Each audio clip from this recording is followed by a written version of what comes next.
Hello friends, मेरा नाम है आरती और आज से जो है अभी बोर्ड के एग्ज़ाम जो है नज़दीक है, तो उसके बारे में हम एक एक करके क्लास 11 से लेकर 12 तक की जो मैथ्स की बुक है उनके हर चैप्टर्स को बहुत डीपली रीड करेंगे, स्टडी करेंगे। ओके, तो चलिए शुरू करते हैं टाइम वेस्ट ना करते हुए।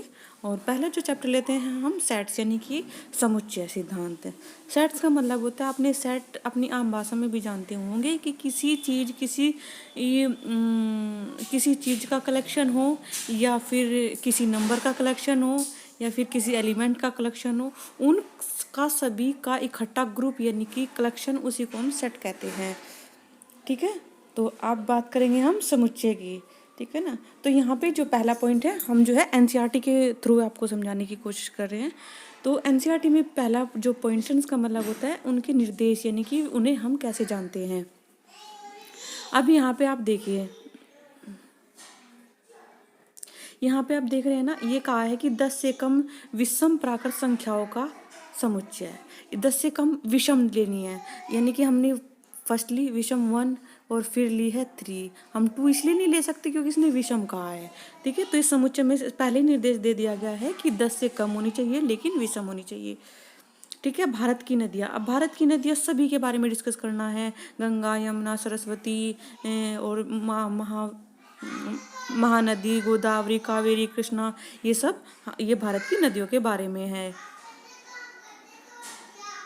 गंगा, महानदी या उन्हीं सभी नदियों का समुच्चय है। फिर इसने कहा है कि अंग्रेजी वर्णमाला के स्वर यानी कि कितने स्वर, 5 ही होते हैं। ये सब क्या सेट है, इन्हें हम डिफिनाइट सेट या क्या कहते हैं, डिफिनाइट सेट भी बोलते हैं, यानी कि निश्चित समुच्चय भी बोलते हैं। वोवेल्स ये तो है नहीं कि 6 हो सकते हैं, 5 ही समुच्चय रहेंगे, ए आई ओ यू। विभिन्न प्रकार के त्रिभुज, अभी विभिन्न प्रकार के त्रिभुज का मतलब यहाँ पे है, जैसे एक हो गया इक्विलेटरल यानी कि समबाहु, एक हो गया इक्विलेटरल हो गया, एक हो गया साइक्लोन स्केलन यानी कि विषम त्रिभुज, एक हो गया समद्विबाहु त्रिभुज। ठीक है, तो ये सभी त्रिभुजों के नाम हैं। चलिए अब आगे चलते हैं।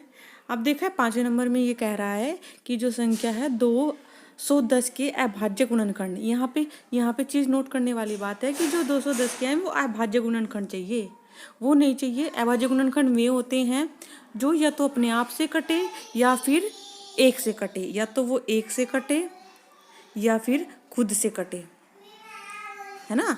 तो वही हमें क्या चाहिए, अभाज्य गुणनखंड चाहिए। अब 210 की हम क्या करते हैं, एलसीएम जैसे लेते हैं ना, एलसीएम लेते हैं, ये है 210,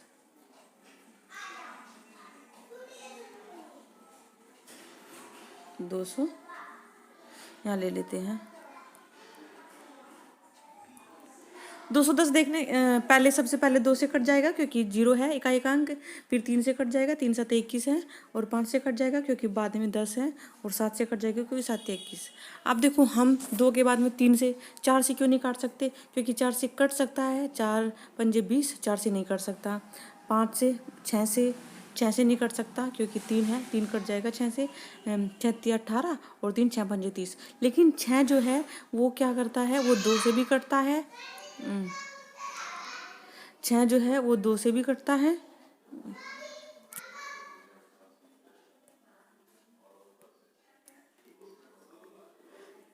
छः के टुकड़े लीजिए, वो 2 से कटेगा, 1 से कटेगा और 3 से कटेगा। हमें क्या करना है, भाज्य गुणनखंड करना है, यानी कि केवल वे टुकड़े जो अपने आप से कटे या 1 से कटे। ओके, आगे चलते हैं। इसने कहा है समीकरण जो है, ये वाली समीकरण है, इसके मूल क्या होंगे। इसके मूल तो लिमिटेड है भाई, क्या है ये, क्वाड्रेटिक इक्वेशन है, द्विघात समीकरण है, तो किसके मूल कितने होंगे, 2 ही तो मूल होंगे, तो 2 और 3। इसके बारे में हम ये समझाना चाह रहे हैं आपको कि जो इसके टुकड़े होंगे या हम सेट या समुच्चय किस प्रकार जो है वो निर्धारित करते हैं या निर्देशित करते हैं, उसी के बारे में मैं आपको बताने जा रही हूँ। अब देखो हमें आगे चैप्टर में ये निर्देशांक मिलेंगे। n का मतलब होता है नेचुरल नंबर, n का मतलब नेचुरल नंबर, जेड जहाँ भी मिलेगा उसका मतलब है वो इंटीजर्स को डिनोट कर रहा है। क्यू का मतलब होता है कि सभी परिमेय संख्याओं का समुच्चय। क्यू का मतलब होता है सभी परिमेय संख्याओं का समुच्चय। और आर का मतलब होता है रियल नंबर यानी कि वास्तविक संख्याओं का समुच्चय।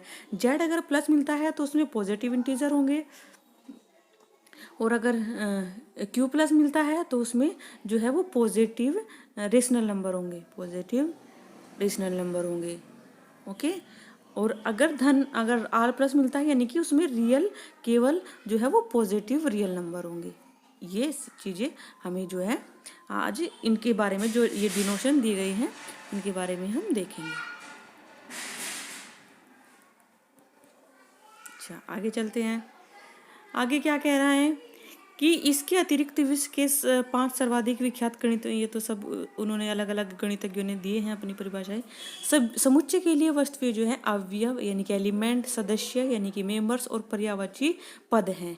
ये सभी क्या हैं? वस्तुएं, अवयव, ये सभी एक में हो सकती है लेकिन ये सभी पर्यायवाची होती हैं। पर्यायवाची का मतलब होता है कि एक ही चीज के अलग अलग अर्थ। ओके। अच्छा, अब सेकंड पॉइंट कह रहा है, सेकंड पॉइंट क्या कह रहा है कि समुच्चय को प्राय अंग्रेजी वर्णमाला के बड़े अक्षरों से निरूपित करते हैं। यानी कि जो सेट होता है, अगर हमें सेट ए के से डिनोट करना है तो हमें यहाँ पे सेट ए जैसे लिखना, इसमें केवल इस सेट में 3 एलिमेंट है 1 2 3, तो हम क्या है इसको कैपिटल लेटर से डिनोट करेंगे। ओके, ये चीज़ समझ में आ गई। समुच्चय के अवयव को अंग्रेजी वर्णमाला के छोटे अक्षर द्वारा प्रदर्शित करते हैं, जैसे ए बी सी है। अच्छा, हाँ, ये चीज़ क्या है? वो तो था सेट को डिनोट करना। अब कहता है कि समुच्चय के जो सदस्य हैं उनको छोटे से यानी कि स्मॉल लेटर से प्रदर्शित करेंगे। मैंने कहा कि सेट ए है, इसके सदस्य होंगे A B C D etcetera, ठीक है ना। तो इसे क्या करेंगे हम? सेट ए से डिनोट करेंगे।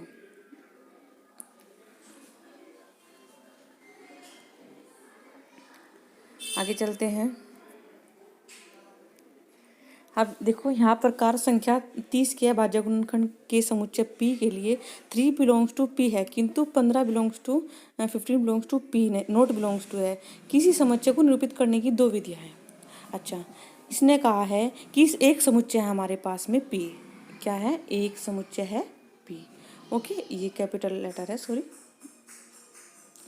ये कैपिटल है। इसने कहा है कि एक बार पहले का पढ़ लेते हैं। क्या है कि इस प्रकार अंग्रेजी वर्णमाला के शुरू के समुच्चय वी के संबंध में ए बिलोंग्स टू वी और B not belongs to V. इसी प्रकार जो है संख्या 30 की है अभाज्य गुणनखंड। अभाज्य गुणनखंड इसका मतलब होता है 1 और जी 2, 2 अपने आप से कटा, 2 भी, 3 भी, 5 7 11 13 और 15 नहीं हो सकता, सॉरी 13 नहीं हो सकता, केवल 30 के अभाज्य गुणनखंड निकालनी है।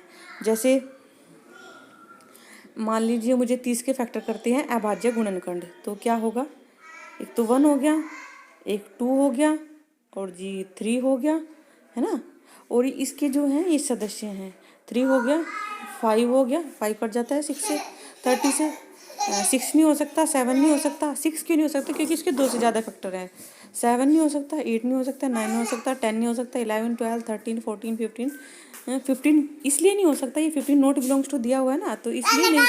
1 से भी कटता है, 3 से भी कटता है, 5 से भी कटता है और 15 खुद से भी कटता है।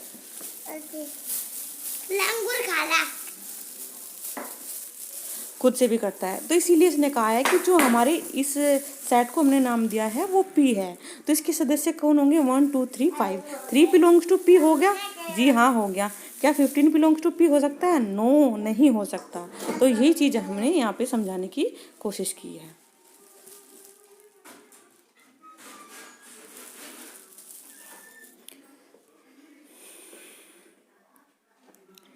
अब इसने कहा है कि एक तो रोस्टर यानी कि सारणीबद्ध में आपको बताना है और एक जो है सेट निर्माण में बताना है आपको।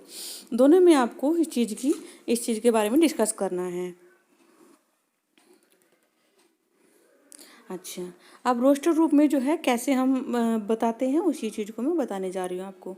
सबसे पहले रोस्टर रूप में क्या है कि समुच्चय के सभी अवयवों को सूचीबद्ध किया जाता है, यानी कि एक सूची में लगाया जाता है, क्रम से लगाया जाता है और एक दूसरे से अर्ध विराम द्वारा या कोमा कह लो अर्धविराम द्वारा उन सभी को एक मजली कोष्ठ के भीतर लिखते हैं।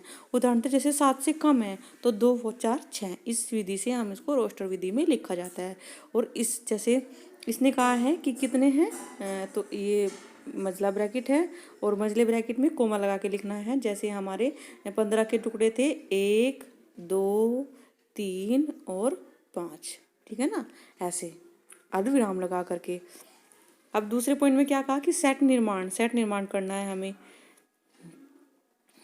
जैसे ए को हमने लिख दिया, 42 के टुकड़े को विभाजित करने वाली सभी प्राकृतिक संख्याएं 1 3 6 7 14 21 42, ये क्या है, सभी नेचुरल प्राकृतिक संख्या। इसने बोला कि सभी प्राकृतिक संख्या ना, जो कंडीशन आपको ये देगा उसी को फॉलो करनी है। और अंग्रेजी वर्णमाला के सभी अवसरों का समुच्चय, स्वरों का समुच्चय, विषम प्राकृत संख्याओं का समुच्चय 1 3 5 अंत के बिंदु जिनकी संख्या 3 होती है, यह बतलाते हैं कि इन विषम संख्याओं की सूची अंतहीन है। इसका मतलब है कि जहां आपको ये dot dot dot dot dot dot dot मिलेगा, जैसे 1 3 5 आगे डॉट डॉट डॉट डॉट है, इसका मतलब है कि इसमें जितने भी एलिमेंट हैं उनसे भी अधिक अनगिनत एलिमेंट इसमें आ सकते हैं। इनके एलिमेंटों की संख्या गिनी नहीं जा सकती। नोट कीजिए कि रोस्टर रूप में अवयवों को सूचीबद्ध करने में उनका क्रम महत्व नहीं रखता, यानी कि उनके क्रम का मतलब है कि कोई आगे पीछे कहीं भी आ सकता है। और इसी उपयुक्त जैसे 1 3 7 21 2 6 14 ये सब आगे पीछे आ सकते हैं। रोस्टर विधि में आपको केवल आंकड़ों को एक सम्मिलित तौर पर रखना है, ना कि एक क्रमबद्ध रखना है। सेकंड पॉइंट ये कह रहा है, ये चलो, अब इसने कहा है कि जो किसी समुच्चय के सभी अवयवों के एक सर्वनिष्ठ गुणधर्म होता है और समुच्चय के बाहर के किसी अवयव में नहीं होता। जैसे इस गुणधर्म वाला कोई अक्षर नहीं, अन्य अक्षर नहीं है। जैसे वी से निरूपित हम लिखते हैं कि वी इज दैट, जैसे हमें सेट वी बनाना है, क्या करना है, सेट वी लिखना है ना, तो क्या करना है, एक्स सेट बनाने का ये तरीका है, x such that x, x क्या है, एक अल्फाबेट है, x is A alphabet of English, जो अंग्रेजी की वर्णमाला है उसका, ठीक है ना।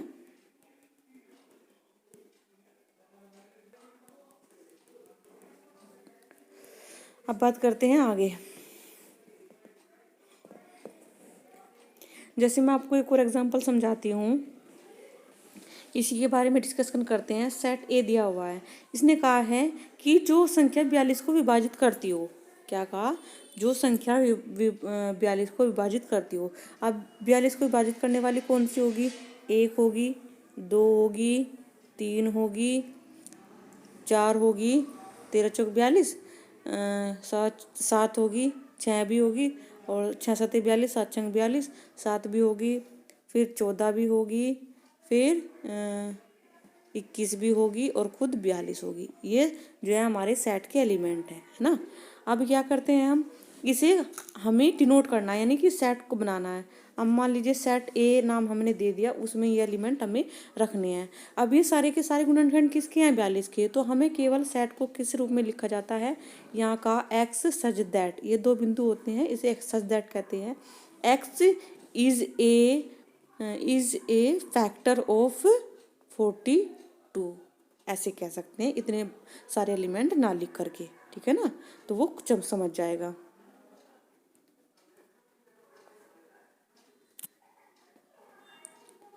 आगे चलते हैं। जैसे यहाँ पे सी है, क्या है, एक विषम प्राकृत संख्या, विषम यानी कि नेचुरल विषम, यानी कि जैसे कि 1 3 5 7 सारी की सारी प्राकृत संख्या। यहाँ पे आपको जो है वो एक कहा है इसने ना, एक विषम प्राकृत संख्या, यानी कि एक्स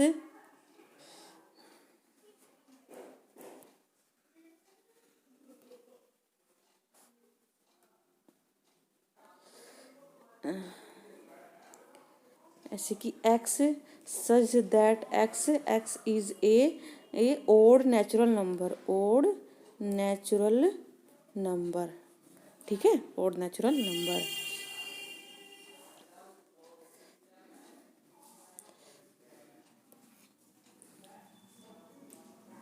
अब बात करते हैं उदाहरण की।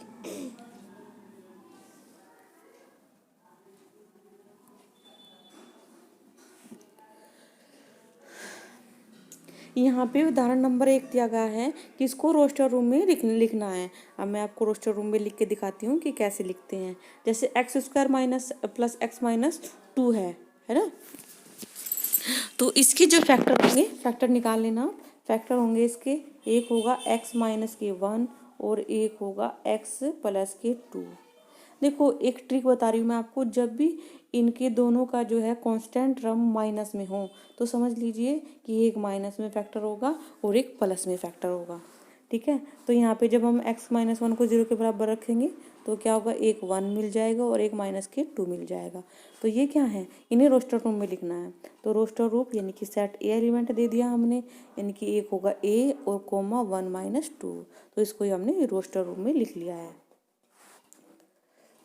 ये देखो, ये लिख लें यहाँ पे 1 माइनस 2। ओके, ये चीज़ समझ में आ गई। ये ऐसे ही सारे के सारे एग्जाम्पल हैं जो आपको कर लेनी है। अगर कहीं प्रॉब्लम आए तो आप कमेंट के माध्यम से या वीडियो के नीचे कमेंट कीजिएगा, आप तो पूछ सकते हैं आप। जैसे आगे चलते हैं, देखो यहाँ पे है एग्जाम्पल, आपको हर्ड लग रहा होगा, जो हर्ड लगेगा मैं वहीं के वहीं आपको समझा दूंगी। एग्जाम्पल नंबर 4 दिया गया कि 1/2 2/3। इसका मतलब ये है कि जो हमारे डिनोमिनेटर है वो नोमिनेटर से बड़े हैं। यानी कि अगर यहाँ पे मैं n की वैल्यू 1 रखती हूँ तो नीचे एक अधिक रखनी पड़ेगी n+1। ठीक है, यही तो कह रहा है। तो इसी को हम समुच्चय में बनाते हैं। तो x सच दैट x, और x क्या है, x बराबर क्या है, n/n1, जो है सभी नेचुरल नंबर है। 1 2 3 4 5 6 है ना, सारे के सारे नेचुरल नंबर है ना। चलो आगे चलते हैं।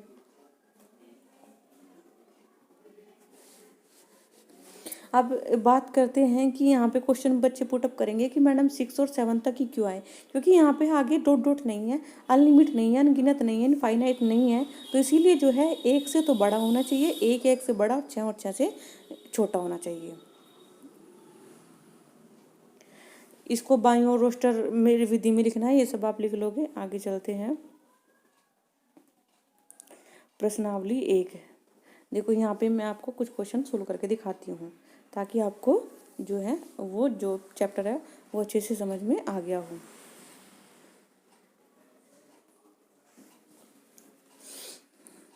जैसे अपने जे अक्षर से प्रारंभ होने वाले वर्ष के सभी महीनों का संग्रह।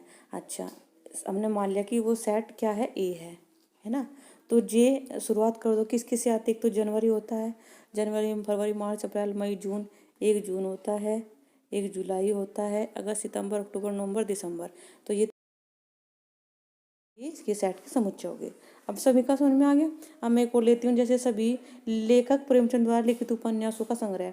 जैसे गोदान हो गया, है ना, और जी गोदान हो गया, बहुत सारे उपन्यास उन्होंने लिखे हैं।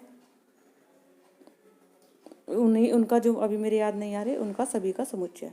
आगे चलते हैं, सभी क्वेश्चन आप कर लेंगे। सभी का एक एक मैं एग्जांपल लेके आपको सोल्व करा के दिखा रही हूँ। जैसे इसमें से क्या डिफिकल्ट लग रहा है, 4th पार्ट लेती हूँ मैं। 4th पार्ट में कहा है कि एक्स इज ए जो है वो प्राइम नंबर है और 60 की जो है वो भाजक है। प्राइम नंबर लेना है लेकिन 60 की भाजक लेना है, यानी कि जो 60 को भाग करे। तो ले लो भाई, क्या है डी, हमें एक सेट बनाना है। तो क्या है, रोस्टर रूप में बनाना है। तो मजला कोष्ट आएगा, तो क्या होगा, 60 यानी कि 1 प्राइम नंबर है, वेरी गुड। 2 भी प्राइम नंबर है, वेरी गुड। 3 भी प्राइम नंबर है, वेरी गुड। 4 5 भी है। 6 7 8 9 10 8 9 10 10 तो कहीं से कट जाए, 11 12 12 भी कैसे, 13 14 15 15 भी 16 17 18 19 20 21 22 23 24 25 26 27, जो है लेते जाइएगा आप, उसको रोस्टर फॉर्म में जो है कन्वर्ट कर दीजिए। ये सारे के सारे क्वेश्चन हैं, इनको आपको समुच्चय निर्माण बनाना है। जैसे इनमें से चौथे में से भी मैं एक एग्जांपल कर आगे दिखाती हूँ। 3 6 9 12 है ना, समुच्चय निर्माण के रूप में व्यक्त करना है, समुच्चय निर्माण के रूप में व्यक्त करना है। अच्छा, ये तो है सेट के एलिमेंट। अब आपको उनका समुच्चय कैसे बनाएंगे वो मैं दिखा रही हूँ। मान लीजिए मैंने उस सेट का नाम आपको उसको दे दिया ए है ना, तो क्या लिखेंगे, एक्स यहाँ पे आपको क्या लिख रहा है कि 3 का जो है वो टेबल है, यानी कि 3 का फैक्टर है x such that x x is a factor of कितना, x is a factor sorry multiple of three, multiple of three, ये थ्री की तो पहाड़े हैं सारे के सारे। ओके अच्छा, एक और आपको डाउट लग रहा होगा इसमें, तो मैं इसका दिखा देती हूँ करके। जैसे यहाँ पे मैंने सेट ए दे दिया, इसका बता रही हूँ मैं 5 का 1 4 5 9। यहाँ आप समझ गए होंगे कि जो सेट बनेगा x such that S x is square of all natural numbers, all natural numbers, ठीक है ना। देखो 1 का भी 2 का भी 3 का भी सबका है, लेकिन लेस देन लेस और इक्वल टू 10, यहाँ पे ये बनेगा जो सेट है। आगे चलते हैं, अब बात करते हैं कि सेट के टाइप किस किस प्रकार के होते हैं, उसके बारे में डिस्कशन करते हैं। तो सबसे पहले हम लेते हैं एम्प्टी सेट, यानी कि रिक्त समुच्चय, इसे नल सेट भी कहते हैं, जिसमें कोई भी एलिमेंट नहीं होगा उसे हम नल समुच्चय कहेंगे। मैंने जैसे कि कहा कि क्लास ए है, उसे सेट का एलिमेंट का नाम दे दिया, क्लास ए है और उसमें क्लास किसी स्कूल की कक्षा 11वीं में अध्ययनरत एक विद्यार्थी, अध्ययनरत एक विद्यार्थी यानी कि पढ़ने वाला एक बच्चा। अब वहाँ पे क्या है, कोई एक बच्चा तो होगा ही नहीं, वहाँ तो सारे के सारे क्या है, क्लास एक थोड़ा ही होता है एक स्टूडेंट में, तो वहाँ सारी की सारी क्लास आ जाएगी। लेकिन क्लास 1 का बच्चा नहीं होगा, यानी कि उसमें कोई भी एलिमेंट नहीं है, तो वहाँ पे उसमें क्या होगा, 5 एलिमेंट होगा। हम जो है 5 को नल सेट से या नल एलिमेंट से भी जो है डिनोट करते हैं। जैसे मैं आपको दूसरा एग्जांपल बता रही हूँ, यहाँ पे बी एक सेट है और एक्स वर्तमान में कक्षा 10 और 11 दोनों में अध्ययनरत विद्यार्थी। अब कोई ऐसा तो होगा नहीं कि जो 10वीं में पढ़ रहा होगा वो 11वीं में भी पढ़ रहा हो, या तो वो 10वीं में पढ़ रहा होगा या वो 11वीं में पढ़ रहा होगा। अगर वो 11वीं में पढ़ रहा है तो 10वीं में नहीं होगा, तो एक ही तो ऐसा कोई भी विद्यार्थी नहीं होगा जो 10वीं 11वीं में एक साथ हो, ठीक है ना। तो वहाँ पे क्या एलिमेंट होगा, वहाँ पे रिक्त समुच्चय होगा। चलो अब इसका पढ़ लिया हमने। जैसे एक और एग्जांपल ले लो, ये सी जो है एक एलिमेंट है, सॉरी सेट है, और इसमें एक्स संख्या 2 से अधिक एक अभाज्य संख्या, 2 से अधिक एक सम अभाज्य संख्या, सबसे छोटी और सम अभाज्य संख्या 2 ही है। ओके, तो 2 से अधिक एक सम अभाज्य संख्या और कोई नहीं है, क्योंकि 4 ले लो आप, 4 भाज्य संख्या है, 6 ले लो 6 भी, तो इसीलिए ऐसा कोई भी एलिमेंट या कोई भी नंबर नहीं है, इसी को हम नल सेट कहेंगे। अब बातें हैं finite and infinite set. Finite and infinite set क्या होते हैं, मैंने बताया था कि फाइनाइट सेट में होते हैं जिनमें एलिमेंट की संख्या हम काउंट कर सकते हैं, और इनफाइनाइट सेट में होते हैं जिसमें डॉट डॉट लगा रख सकते हैं, यानी कि उनमें एलिमेंट को हम काउंट नहीं कर सकते। फिर भी मैं एक एग्जांपल आपको समझा देती हूँ। जैसे यहाँ पे आप मान लीजिए, यदि W सप्ताह के दिनों का समुच्चय है, तो W जो है एक परिमित है, क्योंकि सप्ताह में 7 ही तो दिन होते हैं, तो ये एक क्या है, फाइनाइट सेट है। अब मान लो कि उदाहरण है, यहाँ पे ये दे दिया कि सभी प्राकृत संख्याओं का समुच्चय, तो प्राकृत संख्याएं हमारी जो संसार है उसमें हम प्राकृतिक संख्याओं को काउंट नहीं कर सकते, है ना। तो इन सभी को हम क्या करेंगे, डॉट डॉट के द्वारा बताएंगे, यानी कि ये इनफाइनाइट सेट है। क्या है ये, इनफाइनाइट सेट है, जिसमें हम काउंट नहीं कर सकते। आगे चलते हैं, सभी अपरिमित समुच्चयों का वर्णन रोस्टर रूप में नहीं किया जा सकता, यानी कि जो इनफाइनाइट सेट होते हैं उनको हम रोस्टर रूप में नहीं लिख सकते। ये सबसे अच्छा टिप्पणी या नोट करने वाला पॉइंट है। उदाहरण के लिए वास्तविक संख्याओं के समुच्चय का वर्णन इसी रूप में नहीं किया जा सकता ना, जैसे रियल नंबर्स होते हैं उनको भी हम समुच्चय नहीं बना सकते, रियल नंबर का सेट नहीं बना सकते, क्योंकि इस समुच्चय के अवयवों का कोई जो है विशेष पैटर्न नहीं होता। ओके, अब बात करते हैं एग्जाम्पल की। जैसे यहाँ पे क्या है कि x बिलोंग्स टू n है, यानी कि जो सेट है उसमें सारे के सारे नेचुरल नंबर है, नेचुरल नंबर से बिलोंग करता है, और ये दिया गया है कि x-1 और x-2 ये इसके फैक्टर हैं। क्या है, ये फैक्टर हैं। तो जब हम 0 के बराबर रखेंगे तो एक तो 1 आएगा और एक 2 आएगा, है ना। तो क्या है, ये 1 2 नेचुरल नंबर के ही तो एलिमेंट है। तो ये क्या है, परिमित है। ये क्या है, परिमित है। अब हम एक अपरिमित का बता देती हूँ। जैसे पांचवा है, पांचवा example, x belongs to n और विषम हो, यानी कि हम अगर छांटने भी लगे 1 3 5 7, क्या हम इन विषम प्राकृत संख्याओं को काउंट कर सकते हैं? नो काउंट, यानी कि काउंट नहीं कर सकते। तो इसीलिए क्या है, ये इनफाइनाइट सेट होता है। अब होते हैं इक्वल सेट की बात करते हैं कि इक्वल सेट क्या होते हैं।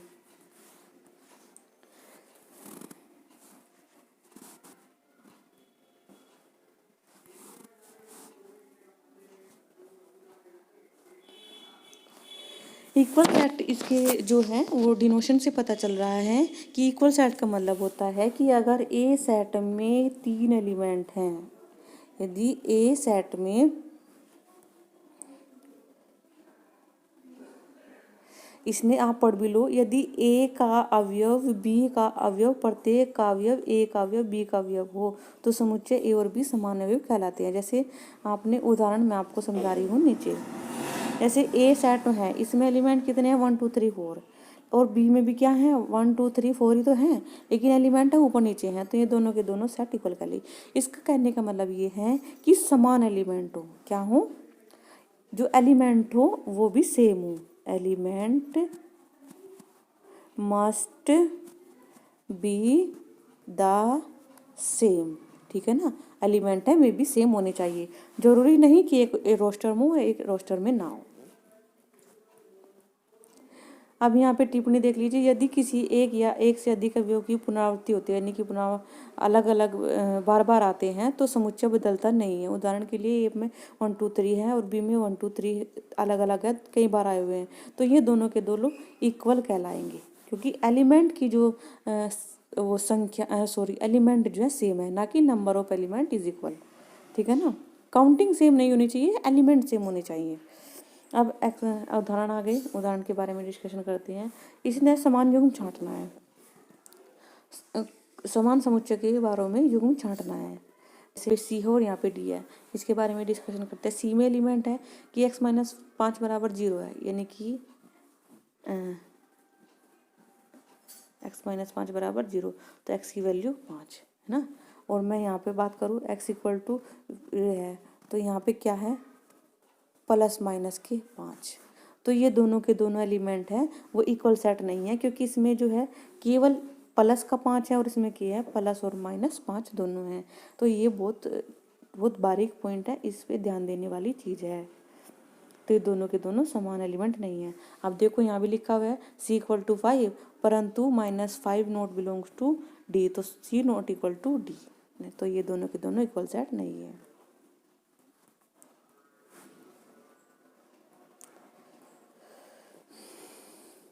निम्न समुच्चय युग्म से कौन समान है, उत्तर का औचित्य करना है। ये तो मैंने आपको बता ही दिया। अब देखो प्रश्नावली 1.2 आ गई।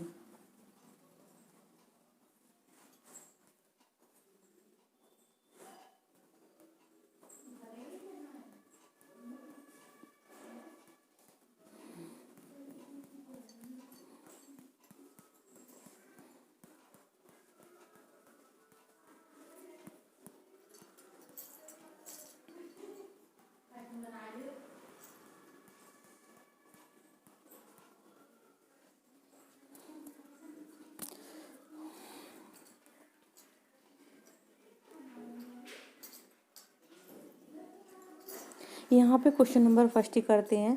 इसने कहा है कि 5 सेट हमें निकालना है, यानी कि रिक्त समुच्चय निकालना है, नल सेट है ना। क्या निकालना है, नल सेट निकालना है। इसने कहा पहले में कि 2 से भाज्य विषम प्राकृत संख्याओं का समुच्चय। हाँ भाई, जब ये 2 है तो इससे क्या कोई विषम प्राकृत संख्या का समुच्चय हो सकता है? विषम प्राकृत ये 2 से डिवाइड हो जाए, 2 से भाज्य यानी कि जो 2 से डिवाइड हो, और विषम प्राकृत सम संख्याएं में ही होती हैं जो 2 से डिवाइड हो जाए, और ये कह रहा है विषम, तो इसमें क्या है, ऐसा कोई एलिमेंट नहीं है, तो इसमें 5 एलिमेंट है, यानी कि ये नल सेट है। समझ में आ गया? अब तो कोई मतलब कोई कन्फ्यूजन नहीं होगा आपको। मैं सभी के बारे में जितना आपको समझाती चल रही हूँ उसके बारे में एक एक एग्जाम्पल या क्वेश्चन भी आपको कराती चल रही हूँ, ठीक है ना। तो कोई भी कन्फ्यूज़न नहीं होना चाहिए। उसके बाद भी आपको अगर कोई कन्फ्यूज़न होता है तो प्लीज़ कमेंट करके अपना क्वेश्चन पूछ लीजिए, उसका सोल्यूशन आपको तत्काल मिलेगा।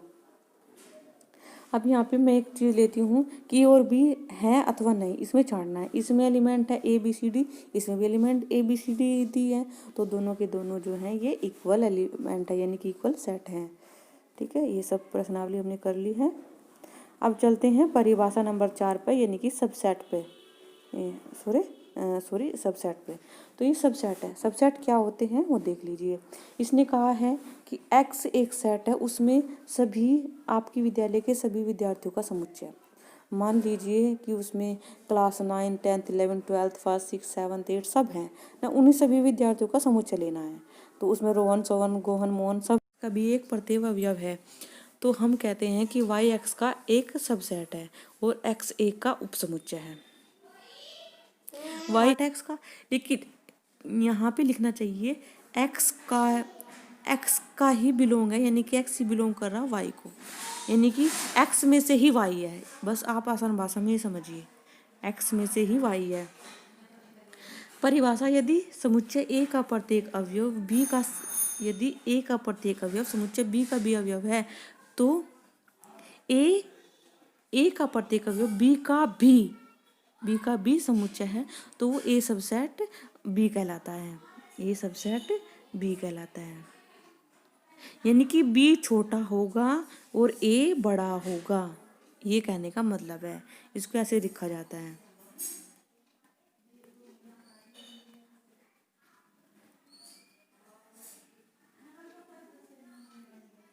यहाँ पे ये सब चीज़ें बताई गई हैं, आगे हम डिस्कशन करेंगे। अब यहाँ पे जो कुछ पॉइंट्स हैं वो हम निकाल के देख लेते हैं। परिमेय संख्याओं का समुच्चय Q, मैंने बताया था कि Q को किससे डिनोट करेंगे, रेशनल नंबर से, जो सेट ऑफ रेशनल नंबर्स,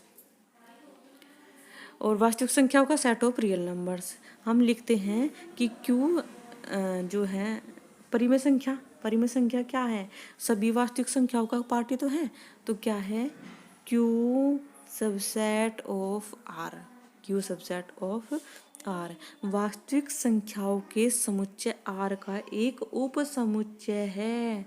एक उपसमुच्चय कौन है, परिमेय संख्या। आप कोई भी रियल नंबर है, मान लीजिए 1 2 3 रियल नंबर है, तो इसके अंदर बहुत सारे पार्ट होंगे, है ना। इनके अंदर क्या है, बहुत सारे पार्ट होंगे, क्या, किसके, जो हमारी परिमेय संख्या होती है। तो परिमेय संख्या तो बहुत सारी होंगी और जो रियल नंबर से वो कम होंगी, तो इसीलिए ये सारे के सारे जो रियल नंबर है वो सभी इसके सबसेट होंगे। समझ में आ गई बात। अब बात करते हैं आदि समुच्चय। आदि समुच्चय क्या होता है, मान लीजिए कि ए और बी दो समुच्चय हैं। क्या है, मान लीजिए कि और भी दो समुच्चय हैं, ए सबसेट है बी का और ए नॉट इक्वल टू बी है। भाई ऐसा भी तो हो सके, जरूरी थोड़ा ही है कि वो मतलब दोनों में एलिमेंट इक्वल ही होंगे। और ए बी का उचित उपसमुच्चय, उचित उपसमुच्चय का मतलब होता है कि में कुछ जो एलिमेंट ए बी में है वो सारे एलिमेंट ए में है लेकिन कम है, तो उसी को अधिसमुच्चय, तो बी ए का जो है वो अधिसमुच्चय कहलाता है। कैसे, एग्जाम्पल ले, ए में एलिमेंट 3 है और बी में एलिमेंट कितने हैं, 4 हैं, तो इसके एलिमेंट तो इसमें मौजूद है ना, तो ये इसका क्या है, उचित समुच्चय हो गया, है ना, उचित समुच्चय होगा। यदि समुच्चय ए में केवल एक अवयव हो और उसे एकल समुच्चय कहते हैं, क्या कहते हैं, उसे एकल या सिंगलटन सेट कहते हैं। क्या कहते हैं, सिंगल टन सेट कहते हैं।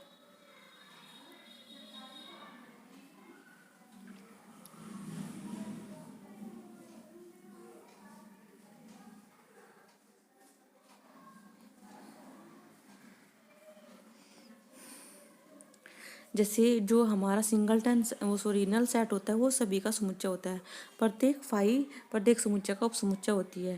जैसे ए नोट सबसेट है बी का, क्योंकि 3 नोट बिलोंग्स टू ए। अब ये हमें जो है क्वेश्चन दिया गया है कि एक 5 और ए, है ना, ए में 2 एलिमेंट है, बी में 3 एलिमेंट है, सी में एलिमेंट 5 एलिमेंट है, तो युग्म के बीच प्रत्येक सबसेट, नोट सबसेट और फाई का चिन्ह लगाइए। फाई और बी के बीच में क्या एलिमेंट है, सबसेट है, तो 5 सबसेट है बी का। ए और बी, ए में देखो ए में 1 3 है, इसमें एलिमेंट नहीं है तो ये नोट सबसेट होगा, यहीं भर रही हूँ मैं। ए और सी में क्या एलिमेंट देखने, 1 3 है, क्या इसमें 1 3 है मौजूद है तो ये सबसेट होगा। लेकिन ये अधिसमुच्चय भी हो सकता है क्योंकि इसमें बिलोंग कर रहे हैं। अब बात करते हैं बी और सी में, 159 है तो ये बी सबसेट है सी का, ठीक है ना। तो यही चीज़ आपको बताई है, मैं आपको बहुत सरल भाषा में समझा रही हूँ।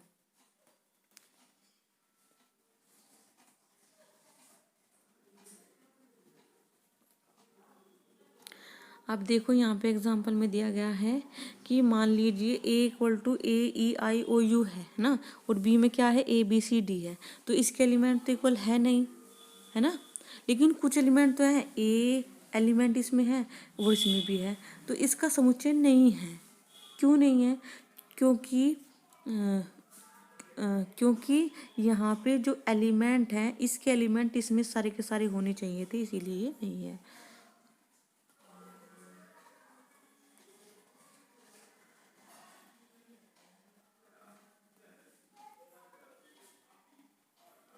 वास्तविक संख्याओं के समुच्चय के उपसमुच्चय, है ना, वास्तविक संख्याओं के समुच्चय के समुच्चय। मान लो नेचुरल नंबर का हमने एक समुच्चय लिया है 1 2 3 4 5, है ना, सारी प्राकृत संख्याओं का समुच्चय। एक हमारे जो इंटीजर्स होते हैं उनका समुच्चय लिया है। एक परिमित संख्याओं का समुच्चय लिया है, यानी कि जो पीवटिकाओं के रूप में लिखी जाती है, क्यू नॉट इक्वल टू 0 होता है। अगर 0 हो जाएगा तो ये इनफाइनाइट हो जाएगा। क्यों उन सभी संख्याओं x का समुच्चय इस प्रकार है कि x भागफल p अपॉन q के बराबर है, जहाँ p और q पूर्णांक है और सु q मतलब वो तो चीज़ मैंने आपको बताई दी।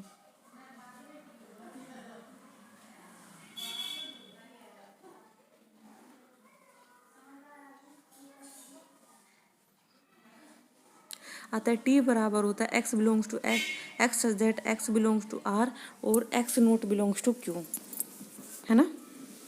मैंने आपको पहले भी बताया था कि जो क्वोशेंट होते हैं, परिमेय संख्या होती हैं, वो सभी की सभी रियल नंबर्स हमारी परिमेय संख्याओं का समुच्चय होती है। यानी कि Q बताया था ना कि Q सबसेट होता है R का।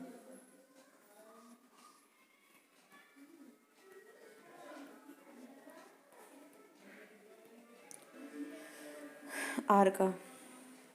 अब T क्या है? अपरिमेय संख्याएं हैं। क्या है? T अपरिमेय संख्या है। अपरिमेय संख्याएं में होती हैं जिनको हम डिफाइन कम्प्लीटली नहीं कर सकते। जैसे यहाँ पे √2 हो गया, √5 हो गया, √3 + 1 हो गया, पाई हो गया, ये सभी अपरिमेय संख्याएं होती हैं। ये भी यहाँ से क्वेश्चन पुटअप होता है। तो सारे के सारे इनके अंदर वो जो है डिफाइन कर लीजिए। यानी कि सारे के सारे नेचुरल नंबर किसका सेट होंगे?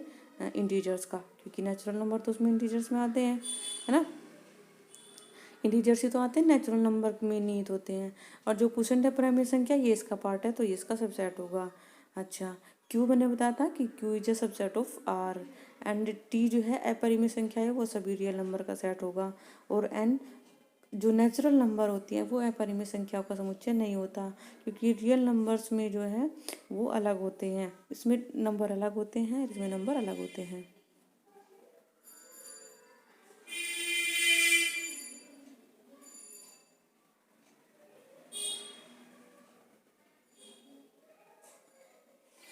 अब बात करते हैं इंटरवल, है ना। सेट में जो है हमें इंटरवल से भी भली भांति परिचित होंगे। इंटरवल का मतलब क्या होता है उसी के बारे में हम डिस्कस करेंगे। मान लीजिए दो एलिमेंट है ए और बी, वो रियल नंबर में बिलोंग्स कर रहे हैं, यानी कि ये रियल नंबर के पार्ट है, और ए बी से छोटा है। किससे छोटा है? ए बी से छोटा है। तो जितने भी रियल नंबर्स का समुच्चय होगा, जितने भी रियल नंबर का समुच्चय होगा, वो वाई सच दैट ए जो है, जो वाई है वो ए से बड़ा होगा, यानी कि ए जो छोटा है और बी से छोटा होगा, तो इसे विवर्त अंतराल यानी कि विवृत अंतराल यानी कि ओपन इंटरवल कहते हैं, और इसे प्रतीक द्वारा निरूपित करते हैं। ए और बी के बीच सभी इस अंतराल में होते हैं, और इस स्वयं अंतराल में नहीं होते, और भी अंतराल में नहीं होते। वह अंतराल जिसमें अंत्य बिंदु भी होते हैं संवृत यानी कि क्लोज्ड इंटरवल कहलाते हैं। जिसमें अंत्य बिंदु भी होते हैं, क्लोज इंटरवल कहलाते हैं। एक मैंने बताया था विवृत और एक संवृत, इसे बोलते हैं ओपन, इंग्लिश में बोलते हैं ओपन। हमें तो इंग्लिश में समझ में आता है। और इसका जो ये बंद क्लोज इंटरवल होता है ऐसा, और ओपन इंटरवल होता है ऐसा, इसे बोलते हैं ओपन। ठीक है, इसे बोलते हैं क्लोज्ड। तो मान लो हम ए बी को डिनोट करना है, तो एक्स सच दैट एक्स किसके किसके बीच में होगा, यानी कि यहाँ पे मैं आपको थोड़ा आसान तरीके भाषा में समझा रही हूँ।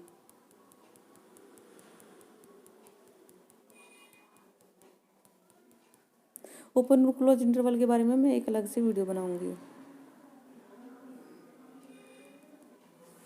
देखो, मैंने बताया कि जो ओपन इंटरवल होता है वो ये होता है, मान लो इसमें ए और बी दो एलिमेंट है ना।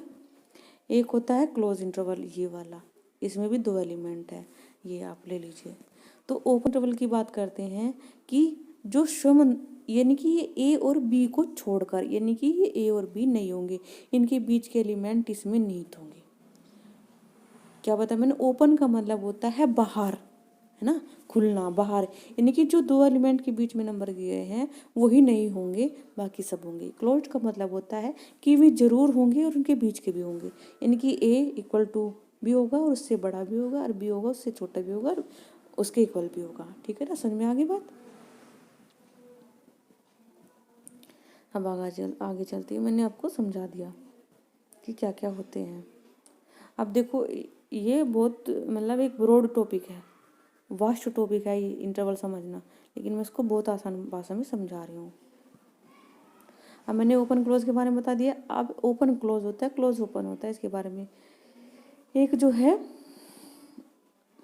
अब मान लीजिए इधर से ओपन है ना, मान लीजिए एक ये है और एक ये है ना,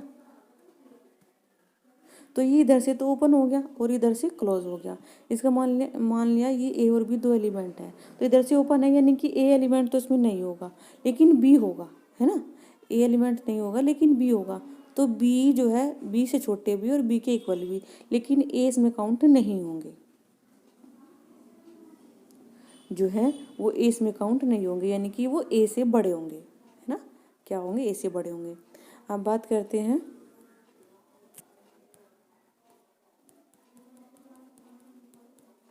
अब करते हैं हम बात क्लोज्ड और ओपन की। क्लोज्ड और ओपन की, मान लो यहाँ पे ए है और ये बी एलिमेंट है, इसका मतलब ये क्लोज्ड है, यानी कि ए भी होगा और ए से बड़ा भी होगा, ए भी होगा और ए के इक्वल भी होगा, लेकिन बी तक क्या है, ओपन है, खुला हुआ, यानी कि बी नहीं लेना हमें, यानी कि बी से हमें छोटे लेने हैं। ओके, तो यही देख लो यहाँ पे लिखा हुआ है, कहाँ है ये वाला, समझ में आ गई बात। फिर भी मैं एक जो है एक डिफरेंट वो बनाऊंगी इस पे वीडियो। अब इन संकेतों द्वारा वास्तविक संख्याओं के समुच्चय के उप समुच्चयों के उल्लेख करने की एक वैकल्पिक विधि मिलती है। उदाहरण के लिए ए जो है वो माइनस के 3 और 5 है, क्या है, माइनस के 3 और 5 है। बी में माइनस के 7 और 9 है। जो ए है वो बी का सबसेट है, यानी कि बी सबसेट ऑफ ए है ना। बी में जो है 7 से लेके, क्योंकि हम देख, मैं यही समझा रही हूँ आपको, मैं ज़्यादा दूर तक नहीं ले जाती आपको। ए में कहा -3 और 5 है, एलिमेंट जो है -3 से लेके 5 है, ये है ए। और बी में क्या है, -7 से लेके 5, यानी कि -7 से आगे जाएंगे तो वो -7 होगा, है ना, -7 होगा, -6, -5, -4, -3, तो ये तो होगा उसमें। और ये जो है 9 तक गया था तो 5 भी इसमें आएगा, है वो माइनस के साथ है और 9 है ना, क्या है, माइनस के साथ है और 9 है। -7 से लेके क्या है, वो जब हम 1 से शुरू करेंगे पॉजिटिव इंटीजर में तो क्या होगा, 1 2 3 4 5 6 7 आएगा, तो इसमें यानी कि 5 भी मौजूद है, इसीलिए जो है ये ए सबसेट है बी का। जो ए सबसेट है वो है बी का, है ना। और नीचे की तरफ जाते हैं,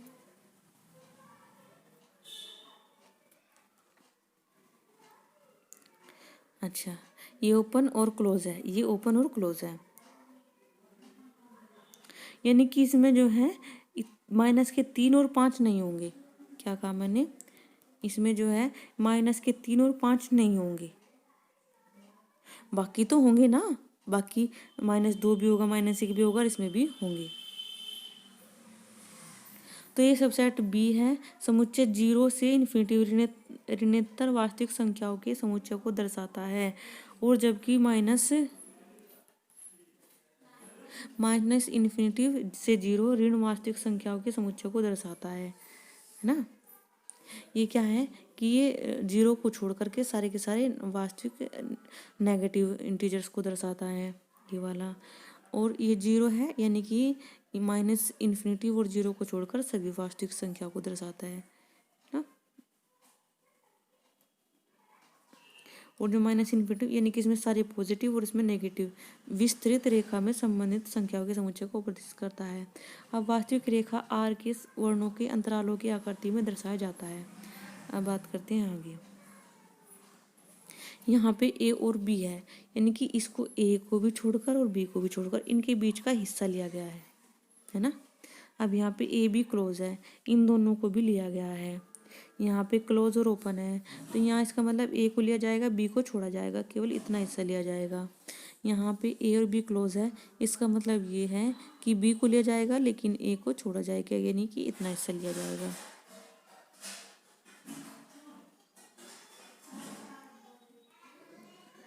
यहाँ हम ध्यान देते हैं कि एक अंतराल में असीम मात्रा में अनेक बिंदु होते हैं। उदाहरणतः समुच्चय x such that x belongs to r, यानी कि ये वाला x such that x belongs to -5 और 7 को अंतराल ये से निरूपित करते हैं। यानी कि हमें एक सेट दिया गया है a, है ना, जिसका क्या है denotation x such that x belongs to real number, और एक कंडीशन भी दी है कि -5 से बड़ा होना चाहिए लेकिन 7 भी होना चाहिए। अब हम इसके बारे में जो है वो डिनोट करेंगे, यानी कि ओपन क्लोज। देखो 5 से बड़ा होना चाहिए लेकिन 5 नहीं होना चाहिए, तो ओपन होगा 5 के पास में, लेकिन 7 के बराबर होना चाहिए, यानी कि जो है वो क्लोज 7 पे होना चाहिए। -5 है, सॉरी ये, ठीक है ना। आगे समझ में हो? तो अब आगे चलते हैं।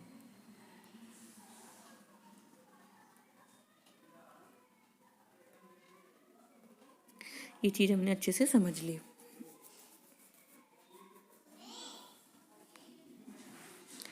1.7 पॉइंट लेते हैं हम। इसमें कहा गया है घात समुच्चय, यानी कि पावर सेट कहा गया है इसमें। यानी कि एक समुच्चय 1 और 2 है, ये 2 एलिमेंट है। विचार कीजिए कि समुच्चय 1 2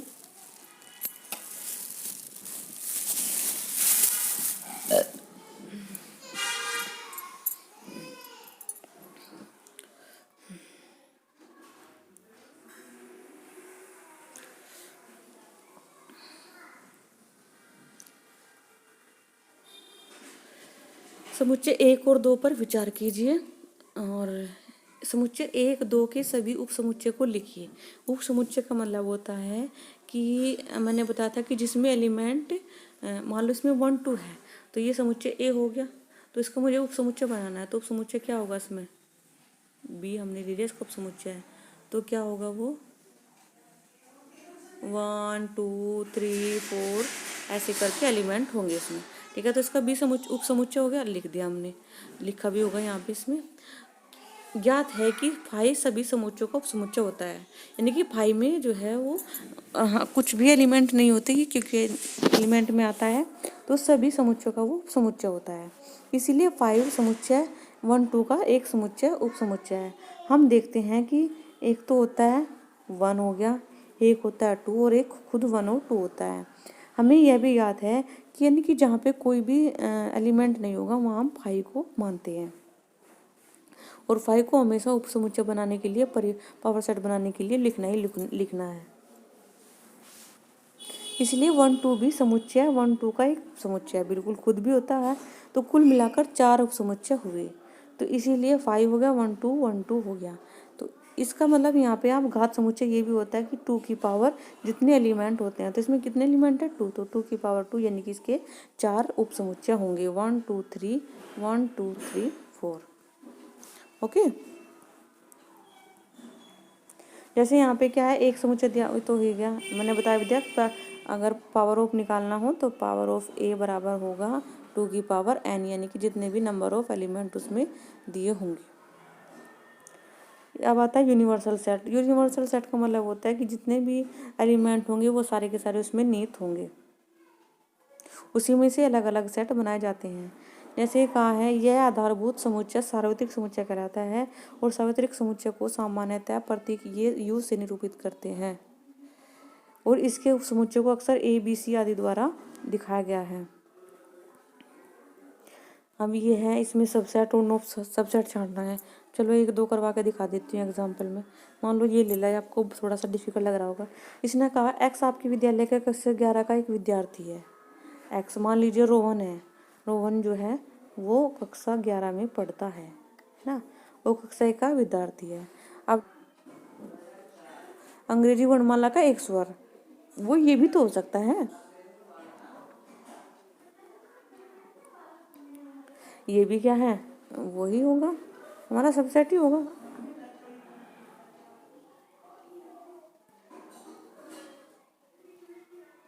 मान लीजिए ए जो है ये है एलिमेंट है उसमें, है ना। तीसरा क्वेश्चन है, मान लीजिए ए बराबर ये है 1 2 3, तीसरा एलिमेंट है 3 4 5। निम्न से कौन सा कथन सही नहीं है? यानी कि 3 4 सबसेट ए बिल्कुल है, एलिमेंट तो है इसका। 1 belongs to A, 1 belongs to, हाँ है, एलिमेंट है इसका। और 3 4 is element of subset of A, 3 4 is a subset of A, कि ये सेट का सेट है, तो ये भी समुच्चय है। और 5 तो सबका उपसमुच्चय होता ही है।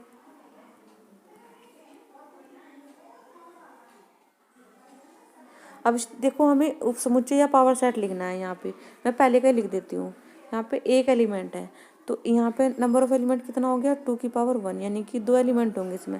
मैंने कहा था कि जहाँ पे कोई भी सबसेट नहीं होगा तो वहाँ पे 5 जो है मौजूद होगा। तो एक तो होगा 5 और एक होगा एक खुद, तो कितने हो गए उपसमुच्चय, 2।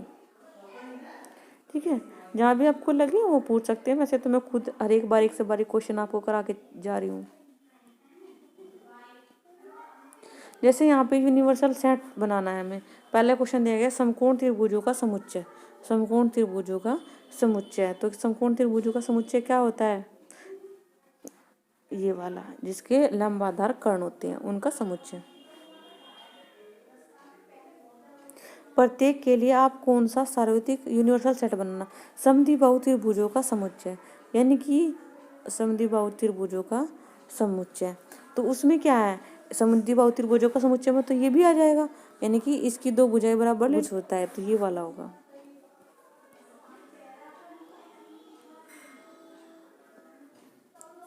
अब क्वेश्चन नंबर 9 है, ए बराबर दिया हुआ है, ये बी बराबर सी दिया है। इन तीनों समुच्चय ए बी सी में से कौन सा जो है यूनिवर्सल सेट लिए जा सकते हैं, कौन से यूनिवर्सल सेट लिए जा सकते हैं।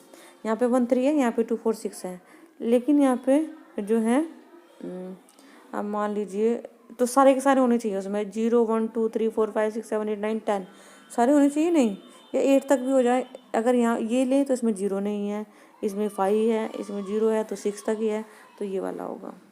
यूनिवर्सल का मतलब उसमें सब कुछ निहित है, यानी कि हमारे जैसे यूनिवर्स में सारे के सारे सौर मंडल, तारे, प्लैनेट सब निहित होते हैं ना, ऐसे। अब वेन डायग्राम द्वारा हमें समझाना है कि आखिर इनका मीनिंग क्या होता है। ये पूरा का पूरा जो है हमारा यूनिवर्सल सेट है ना। इसके अंदर ए है, ए का मतलब होता है ये इतना, तो इसमें 2 4 6 8 10 है, और इसके अंदर जो है ये सारे के सारे एलिमेंट है ना। तो वो वही मैंने ऊपर चीज आपको बता दी है क्या। यूनियन ऑफ सेट मतलब होता है कि उनको जोड़ना, या अगर ए में एलिमेंट है कुछ, मान लो देखिए यहाँ पे एग्जांपल दे रहा है, ए में एलिमेंट है 2 4 6 8 और बी में एलिमेंट है 6 10 8, यानी कि जो कॉमन एलिमेंट है, आपने एलसीएम तो देखा होगा ना, यानी कि जो कॉमन है वो भी लेने हैं, जो कॉमन नहीं है वो भी लेने हैं, वही चीज़ यहाँ पे, यानी कि एलसीएम ही होता है। यहाँ पे 2 4 6 8 यानी सारे एलिमेंट लेने हैं जो एक में है। अब बात करते हैं यूनियन ऑफ सेट्स की, यानी कि जो समुच्चयों का सम्मिलन इसे हिंदी में बोलते हैं। वैसे तो आपको मैथ्स को इंग्लिश में पढ़ना है, क्योंकि बीएससी में जाके आपका जो मैथ्स है वो इंग्लिश में ही रहेगा, ठीक है ना। तो आपको ज़्यादा कोशिश करनी है कि आपको वर्ड्स जो है इंग्लिश में पढ़नी है।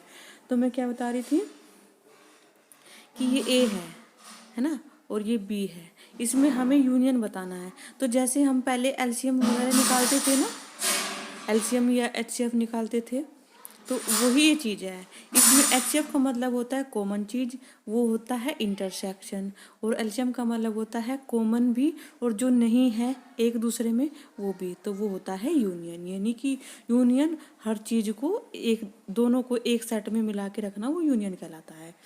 ठीक है, जैसे यहाँ पे क्या है कि ए में 2 4 6 एलिमेंट है, और बी में क्या है 6 8 10 12 एलिमेंट है। अब इनका यूनियन निकालना है, यानी कि इसमें 2 है, इसमें नहीं है तो हम 2 भी लेंगे, इसमें 4 है, इसमें 4 नहीं है तो हम 4 भी लेंगे, इसमें 6 है, इसमें भी 6 है तो 6 तो हम लेंगे ही, 8 है दोनों में तो 8 भी ले लेंगे, 10 इसमें नहीं है, इसमें है तो इसमें ले लेंगे, 12 नहीं है 12 ले लेंगे। ठीक है, तो ये इन दोनों का जो है वो यूनियन निकल आया है। यूनियन बात समझ में आ गई। अब आगे बात करते हैं।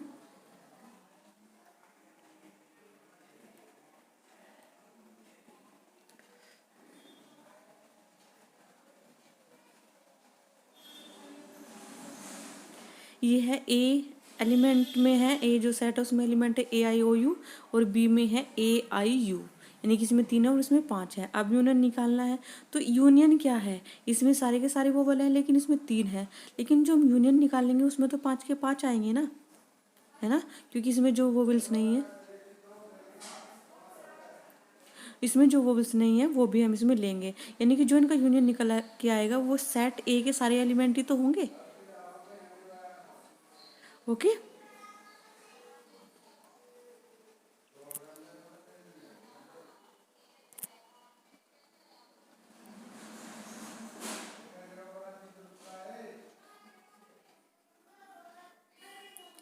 ये हमने यूनियन पढ़ लिया है। अब हम बात करते हैं इसका जो है, यानी कि वेन डायग्राम होता है, उसके बारे में हम डिस्कस करेंगे कि वेन डायग्राम क्या है। यानी कि यहाँ पे आप देख रहे हैं ये दिखाया गया है ए यूनियन बी, यानी कि एक्स बिलोंग्स टू ए या एक्स बिलोंग्स टू बी। जो एक्स यहाँ पे है वो तो वो ए में बिलोंग कर रहा हो या बी में बिलोंग कर रहा हो, या फिर दोनों में, या X belongs to A and B, दोनों में। ठीक है ना, यहाँ पे ये चीज़ मायने रखती है। अब देखो यहाँ पे ये वेन डायग्राम है, ये पूरा का पूरा इनका यूनियन है। इसमें एक एलिमेंट है, इसमें दोनों एलिमेंट है, और इसमें जो है इन दोनों के कॉमन एलिमेंट है। तो इस यूनियन के अंदर सारे के सारे जो है एलिमेंट वो आ जाएंगे। अब नेक्स्ट पेज की तरफ चलते हैं। यहाँ पे कुछ प्रॉपर्टीज दी गई हैं, उनको आपको याद रखना है। जैसे ए यूनियन बी, यानी कि उनका जो है बोलते हैं कम्यूटेटिव लॉ। क्या बोलते हैं इंग्लिश में? Commutative law. A union B, यानी कि बी यूनियन ए के बराबर होगा। आगे जो है मैं इसके एग्जाम्पल भी आपको कराऊंगी। मान लीजिए कि ए सेट में 1 2 3 एलिमेंट है ना, और बी में जो है वो 4 3 6 एलिमेंट है। तो इनका जो यूनियन आएगा वो क्या आएगा? ए यूनियन बी क्या आएगा? 1 भी आएगा, 2 भी आएगा, 3 भी आएगा, 4 भी आएगा और 6 भी आएगा, है ना। तो आप बी यूनियन ए कर लो, है ना, बी यूनियन ए कर लो, तो ये के सारे एलिमेंट आएंगे, आएंगे कि नहीं आएंगे? तो इसीलिए कहा जाता है कि A union B is equal to B union A. ठीक है,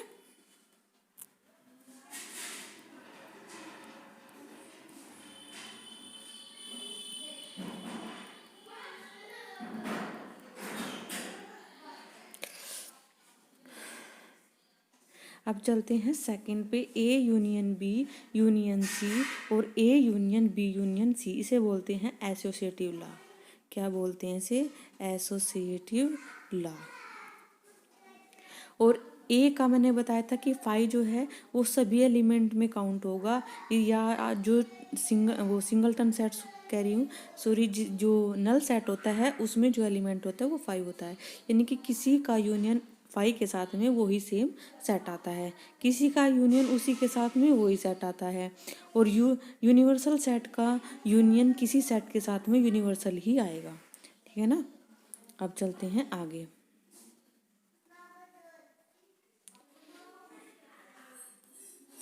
समुच्चय का इंटरसेक्शन यानी कि इंटरसेक्शन ऑफ अ सेट।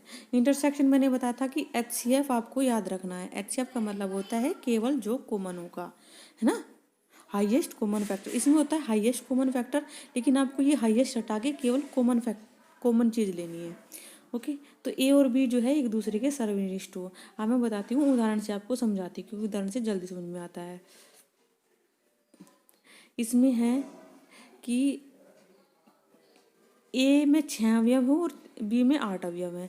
अब इन दोनों के जो उभयनिष्ठ यानी कि कॉमन एलिमेंट होंगे वही जो है उनके ए इंटरसेक्शन बी कहलाएगा। मान लीजिए ए के एलिमेंट ये हैं और बी के एलिमेंट ये हैं, तो ए इंटरसेक्शन बी बराबर क्या होगा देख लो। एक यहाँ पे है, एक यहाँ पे है, गलत, ये नहीं आएगा। 2 यहाँ पे है, 2 यहाँ पे है, तो ए इंटरसेक्शन बी मैं आप फाइंड कर रही हूँ तो 2 आएगा, 2 हो गया। फिर 3 यहाँ पे है, 3 भी ले लेंगे। 4 है यहाँ पे, नहीं है। 5 है यहाँ पे, है तो 5 ले लेंगे। 6 है यहाँ पे, नहीं है। 7 है, 7 ले लेंगे। 8 9 10 कोई नहीं है, 2 आ गया।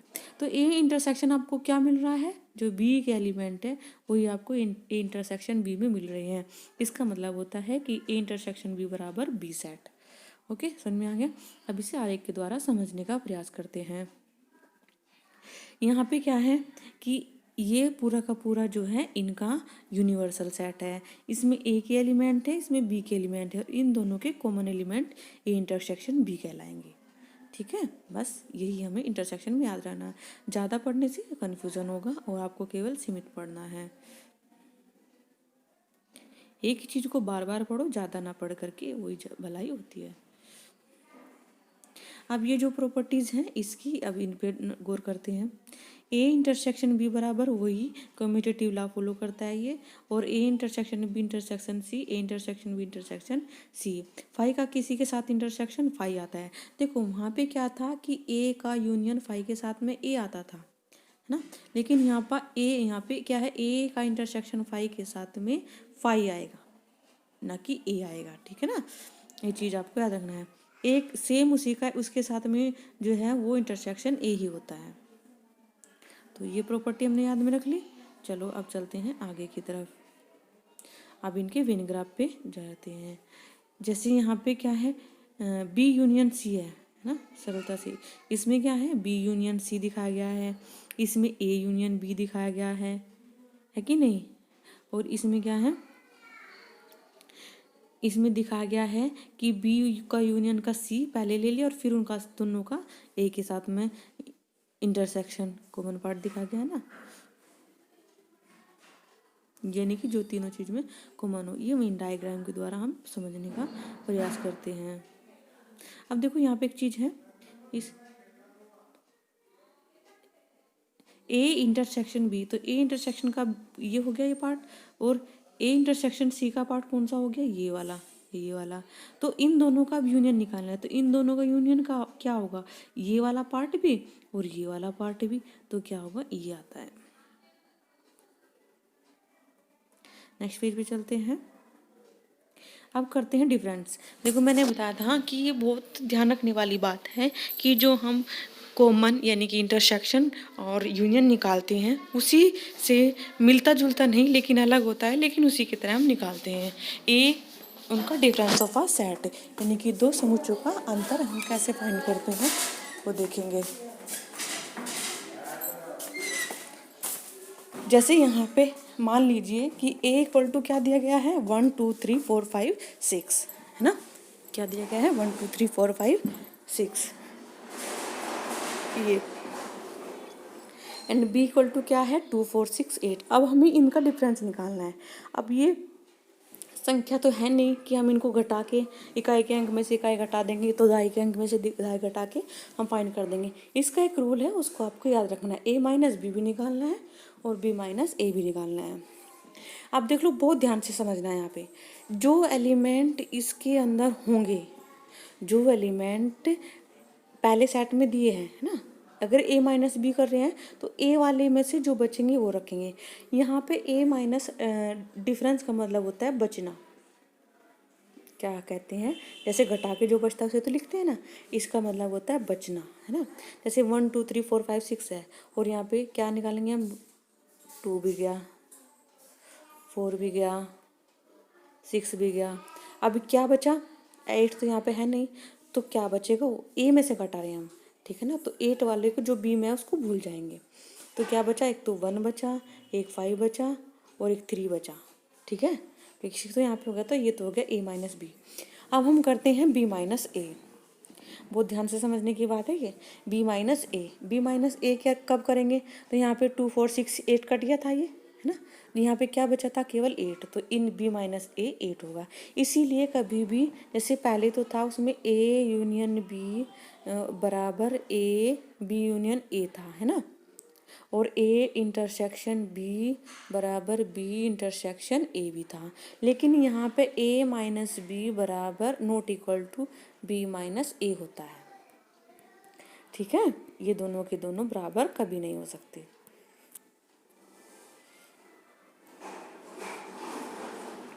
अब आगे की तरफ चलते हैं। यहाँ पे दिया गया है कि v माइनस बी, यहाँ पे v दिया गया है और यहाँ पे b दिया है, तो v माइनस बी निकालो। तो ए आई काट दिया, अब के यू भी काट दिया, है ना। तो क्या बचा यहाँ पे ओ, तो v माइनस बी क्या आया, ओ, ये क्या आया, ओ, है ना। अब हमें निकालना b माइनस वी।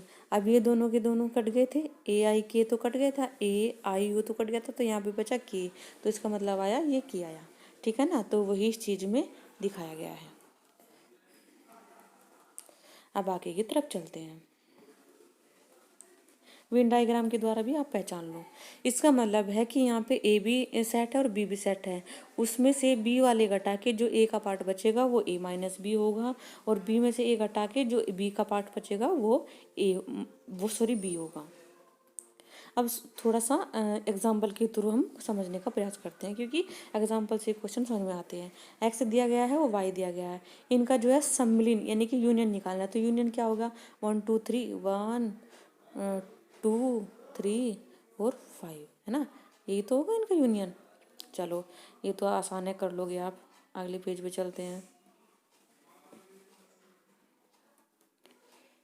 ये सभी क्वेश्चन आप कर लोगे, इसमें से जो मुझे हार्ड लगता है वो मैं कराने का पहले ही सोच लेती हूँ। जैसे यहाँ पे बहुत सारे सेट दिए गए हैं ए बी, इसमें से क्या है कि हमें ए इंटरसेक्शन बी निकालना है। पहले ले लेती हूँ मैं ए इंटरसेक्शन बी। तो मैंने कहा था कि इंटरसेक्शन में कॉमन पार्ट है, यहाँ पे 3 है, यहाँ पे 3 है नहीं, यहाँ पे 5 है, यहाँ पे 5 है नहीं, यहाँ पे 7 है, यहाँ पे 7 है।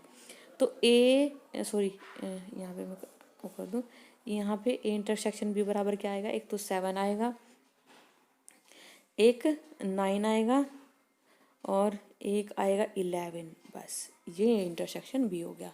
चलो अब आगे की तरफ चलते हैं। क्वेश्चन या एग्जांपल से जो हमारे मेथड होता है वो जल्दी क्लियर हो जाता है ना। अब इसमें भी वही ए माइनस बी का भी करा देती हूँ। ये 9 क्वेश्चन है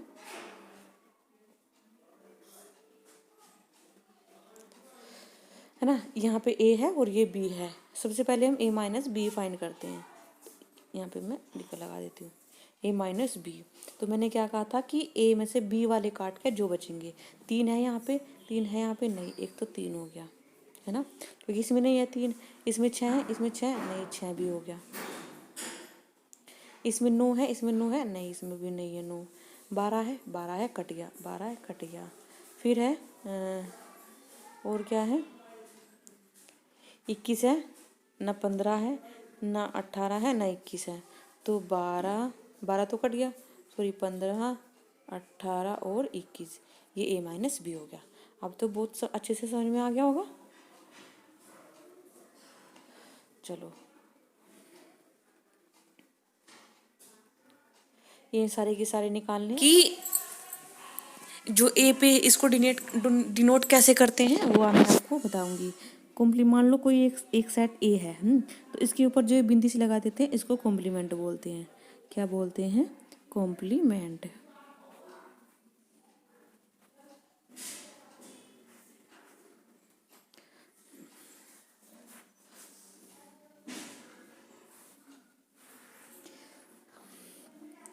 इसने कहा है कि कोई एक यूनिवर्सल सेट है और उसका वो यू है ए का उपसमुच्चय, यानी कि ए सबसेट ऑफ यू है ना। यूनिवर्सल सेट एक समुच्चय है उसका यू का, तो जिसमें वे सभी अभाज्य संख्याएं जो 42 की भाजक नहीं है, वे संख्याएं हैं जो 42 की भाजक नहीं है।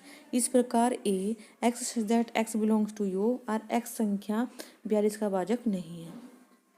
तो सेट क्या होगा, यानी कि ए में भी सेट है जो 42 का भाजक नहीं है। हम देखते हैं कि 2 बिलोंग्स टू यू, यानी कि 2 किस में, यूनिवर्सल सेट में है, और ए में नहीं है, वो कहीं में नहीं है, ए में वो नहीं है। तो क्योंकि संख्या 2 42 का एक भाजक है, बिल्कुल है, और वो ए में नहीं है, लेकिन वो यूनिवर्सल सेट में तो है। और 3 बिलोंग्स टू यू, लेकिन ए में नहीं बिलोंग कर रहा। 7 यू में है, ए में नहीं है।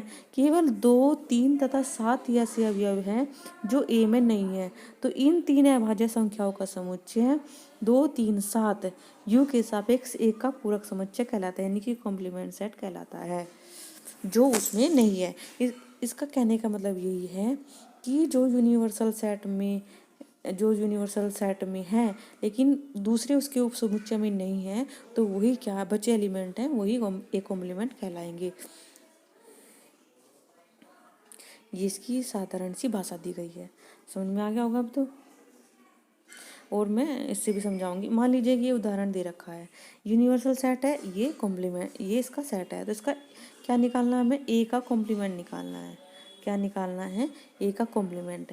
यहाँ पे 1 3 5 7 पहले तुम्हें काट लो, 1 3 5 7 और 9, ये काट लिया। अब क्या बचा, 2 4 6 और 8 है ना। लेकिन ये यूनिवर्सल, ये जो है इसमें नॉट बिलोंग्स टू ए, ये तो कह रहा है ना, तो इसका मतलब वही हमारा आंसर होगा एरा। ठीक है, 8 10 आंसर समझ में आ गया। बहुत आसान है, बस मैथ्स को पढ़ाने का तो खैर मेरा अच्छा एक्सपीरियंस है, इसमें कोई कुछ कह नहीं सकता।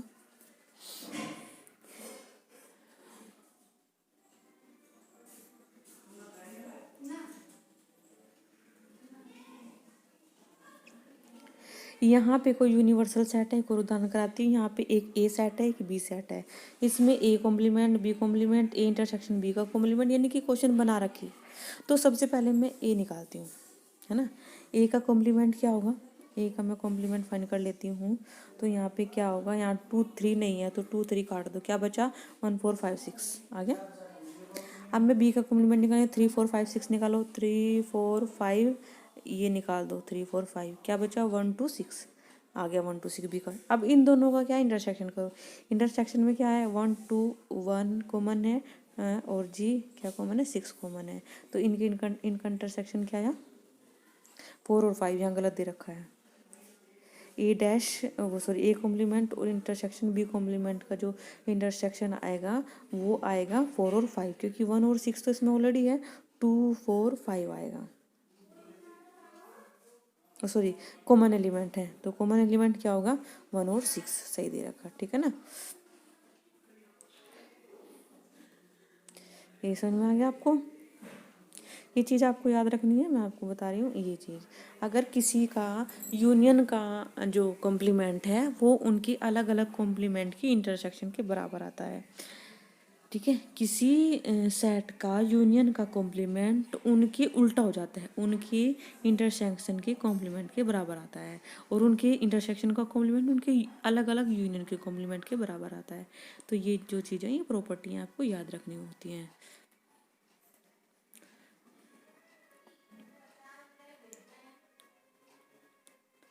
अब यानी क्या उसी के साथ कॉम्प्लीमेंट यूनियन आता है, उसी के साथ कॉम्प्लीमेंट का इंटरसेक्शन फाई आता है। ये तो आपको कोई दिख नहीं, डी मॉर्गन लॉ आता है, बहुत इंपॉर्टेंट है और ये पूछा भी जाता है। डी मॉर्गन लॉ क्या है कि उनका कॉम्प्लीमेंट का, उनके यूनियन का कॉम्प्लीमेंट उनके अलग अलग कॉम्प्लीमेंट के इंटरसेक्शन और उनका अलग अलग, ये यहाँ पे छूट गया है, अलग अलग उनके इंटरसेक्शन का कॉम्प्लीमेंट उनके अलग अलग यूनियन के कॉम्प्लीमेंट के बराबर आता है। एक होता है बाइडेम्पटो लॉ, यानी कि उसका कॉम्प्लीमेंट उसके कॉम्प्लीमेंट के सेट वही आ जाता है। एक यू है और एक ए है, है ना, ए यू है और एक ये है। इसमें से हमें क्या फाइंड करना है, ए कॉम्प्लीमेंट, ये सारे फाइंड करने तो कर लोगे आप लोग, नहीं होंगे तो बताना फिर। कहीं भी क्वेश्चन में दिक्कत आती है तो मुझे बताइए। देखो इसमें कहा है कि पूरक समुच्चय निकालना है। अब पूरक समुच्चय क्या होता है, पूरक समुच्चय है कि उसी का उसी के साथ कॉम्प्लीमेंट का यूनियन, है ना।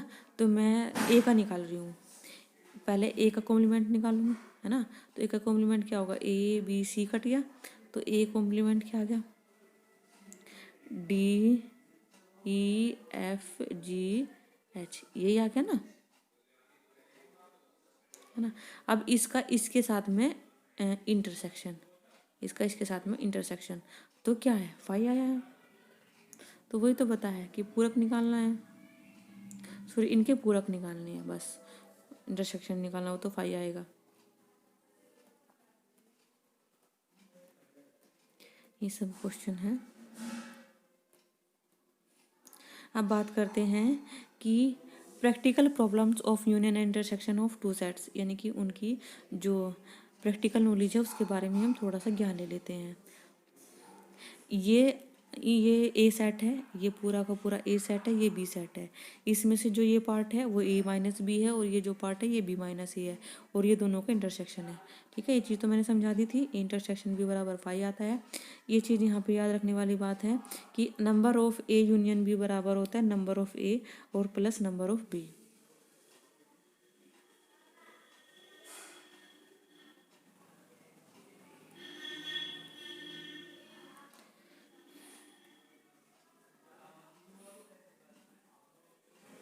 नोट कीजिए कि A minus B intersection B तथा बी माइनस ए असंयुक्त है। बिल्कुल असंयुक्त है, ए माइनस बी अलग होता है, ए इंटरसेक्शन बी अलग होता है, और बी माइनस ए भी अलग होता है। तो ये तीनों के तीनों संयुक्त हैं। इसके बारे में एक यहाँ पे ये चीज़ याद रखने वाली बात है कि अगर हमें किसी की दो सेट का यूनियन का नंबर निकालना है तो पहले उनका माइनस होगा, फिर उनके इंटरसेक्शन का नंबर आएगा, फिर उन दोनों के अपोजिट माइनस का नंबर आएगा। अगर हमें तीन का यूनियन निकालना है तो number of A, number of B, number of C minus number of intersection B minus number of B intersection C, number of A intersection C plus number of A intersection B, union के साथ में तीनों का union. अगर हमें ए union B निकालना है वही है कि number of A plus number of B minus number of A intersection B. ठीक है ना, ये रहा ये वाला, यही चीज़ बताई है मैंने आपको। दो का बता दिया और तीन का बता दिया।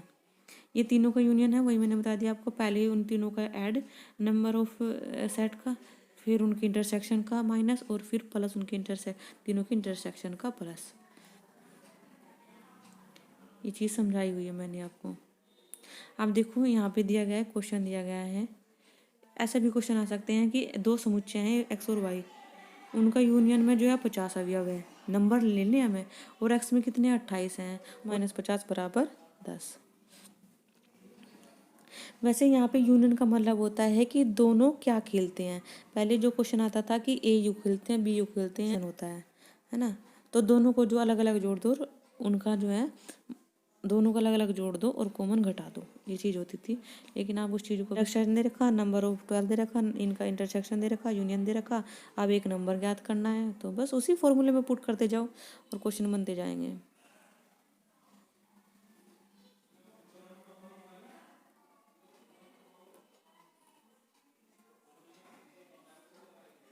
इसने कहा कि किसी स्कूल में 400 विद्यार्थी हैं और 100 विद्यार्थी सेब का रस, 150 विद्यार्थी संतरे का रस, 75 विद्यार्थी सेब और संतरे दोनों का मतलब होता है यहाँ पे उसी चीज़ को जो है वो एग्जाम्पल के थ्रू समझा गया है। यानी कि जो ये 400 नंबर है ये है यूनिवर्सल, यानी कि U इक्वल टू दिया गया है, U इक्वल टू 400, और यहाँ पे एन ऑफ ए क्या दिया गया है, वो 100 दिया गया है। यानी कि एक सर्वेक्षण में सेब का रस ये है, संतरे का रस यानी कि NBU है, और 75 विद्यार्थी दोनों यानी कि NA इंटरसेक्शन बी। दोनों का मतलब दोनों में कॉमन है ना, दोनों में दोनों के दोनों रस पीते हैं, तो वो कॉमन वाली चीज़ होती है ना। तो इसमें क्या है, ज्ञात करना है कि विद्यार्थी ने तो सेब का रस पीते हो और ना ही संतरे का रस पीते हो, ऐसे हमें विद्यार्थियों को फाइंड करना है। तो क्या करते हैं, इन इसको और इसको ऐड करके और इसको माइनस करके जो है हम क्या कर निकाल लेते हैं इसमें से यूनिवर्सल सेट से। पहले हम क्या करते हैं, इनका कॉम्प्लीमेंट, ये तो पीने वाले हो गए, जो नहीं पीते हैं तो उनका इंटरसेक्शन बी का कॉम्प्लीमेंट निकालना है। तो सबसे पहले इनका ए यूनियन बी निकालेंगे।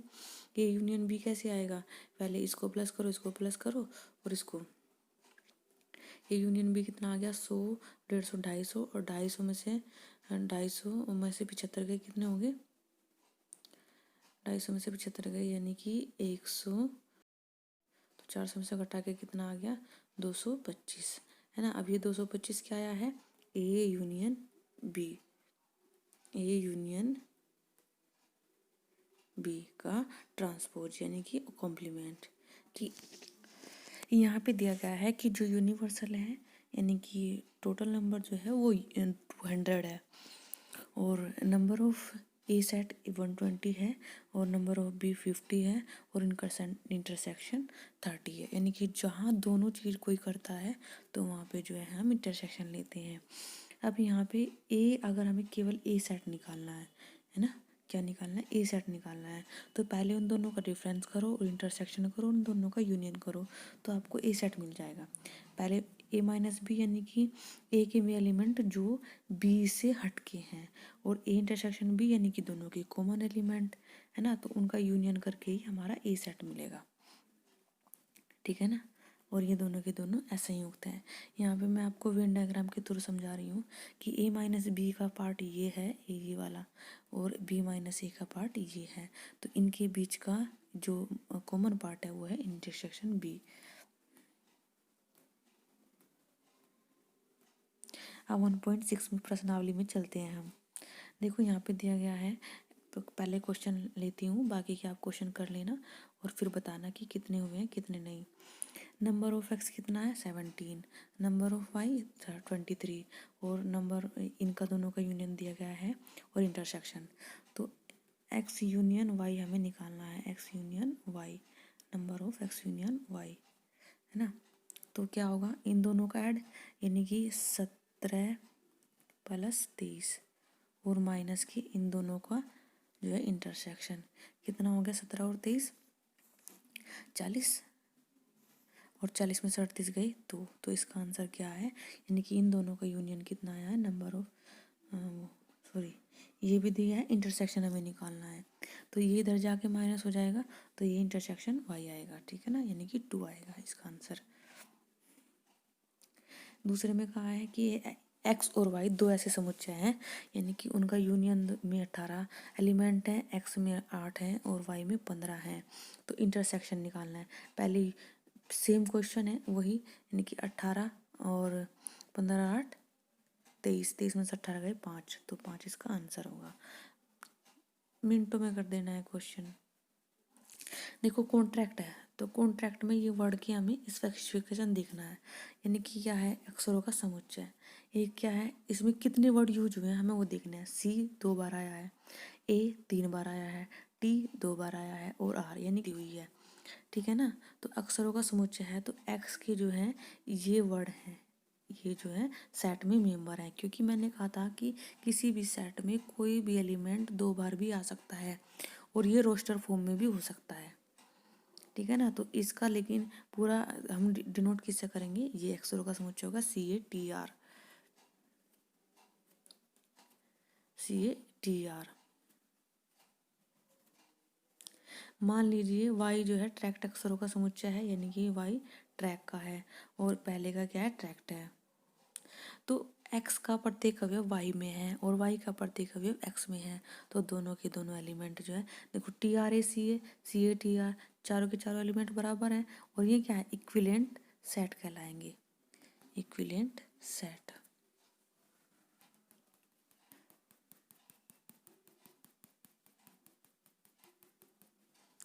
ये देखो x में भी यही एलिमेंट है और y में भी यही एलिमेंट है, ये दोनों क्या कहलाएंगे, इक्विवेलेंट सेट। ठीक है, अब आगे चलते हैं। इसने कहा कि 29, हम पूरी एक्सरसाइज जो हमने आज पढ़ी है उसको रिवाइज कर रहे हैं, है ना, ताकि आपको जो नॉलेज है वो भूले ना कभी भी। ये सेट दिया गया है -1 0 1 का, यानी कि पॉजिटिव इंटीजर से -1 से लेके 1 तक सभी उपसमुच्चयों की सूची बतानी है। तो इसमें 3 एलिमेंट है, तो कितने उपसमुच्चय बनेंगे? 8। मैंने कहा था कि जिसके भी उपसमुच्चय बनाने हैं उसमें 5 तो आएगा। एक 5 हो गया, एक -1 हो गया, 0 हो गया और 1 हो गया, तो 4 तो यही हो गए। फिर इसका इसके साथ, इसका इसके साथ, -1 का 0 के साथ में 5वां, 0 का 1 के साथ में 6ठा और -1 का 1 के साथ में 7वां, और इन तीनों का भी तो खुद एक सेट होगा, तो वो होगा -1 0 1। तो टोटल संख्या कितनी होगी? 8 उपसमुच्चयों की। ठीक है, ये कुछ क्वेश्चन थे जो आज हमने डिस्कस करे हैं। P इंटरसेक्शन B, ये याद रखने वाली चीज़ है। P A इंटरसेक्शन B बराबर होता है, यानी कि power of A set intersection power of B। मौका देते हैं, खूब प्रैक्टिस कीजिए। क्वेश्चन 1 पे हम जो है वो डिस्कस करते हैं। A जो है ये सेट है, A x belongs to R, यानी कि जो रियल नंबर है, रियल नंबर 1 भी हो सकता है, x² - 8x + 12 = 0। ये क्वाड्रेटिक इक्वेशन है। करने वाली सभी वास्तविक संख्याएं x है ना, यानी कि जितने इसके मूल होंगे। अच्छा, ये तो हो गया A का।